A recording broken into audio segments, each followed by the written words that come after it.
ছোট ভাই প্রেম করায় বড় ভাই জানতে পারলো, তারপরে কি হলো এ সবাই একটু দেখুন। পর্যন্ত এই বাড়িতে কেউ প্রেম করেনি, আমাকে দেখেছে আমি প্রেম করে বিয়ে করেছি।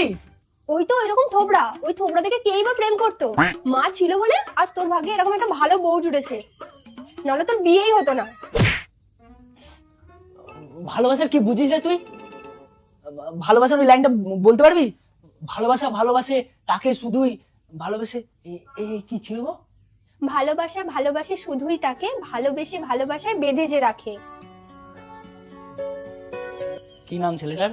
অভিজিৎ। কতদিন ধরে চলছে এটা? 3 বছর। কি 3 বছর ধরে এসব চলছে আর বাড়িতে কাউকে জানানোর প্রয়োজন বোধ করিসনি? কেন, বৌদি তো সব জানে। আচ্ছা, তুমি সব জানতে তুমি আমাকে বলার প্রয়োজন বোধ করোনি, তাই তো? তোমার আজকে হচ্ছে। শুধু আমি না, মা আর দীপও জানতো। বাহ, বাড়ির সবাই জানে ব্যাপারটা, শুধু আমি জানি না, তাই তো? তাহলে এখন আমায় বলছিস কেন? এখন বিয়ে করেই চলে আসতিস। ওটাই তো প্ল্যান ছিল, কিন্তু এদের কাছে তো কানা করিও নেই। তুই যদি একটু বিয়ের খরচাটা দিতিস।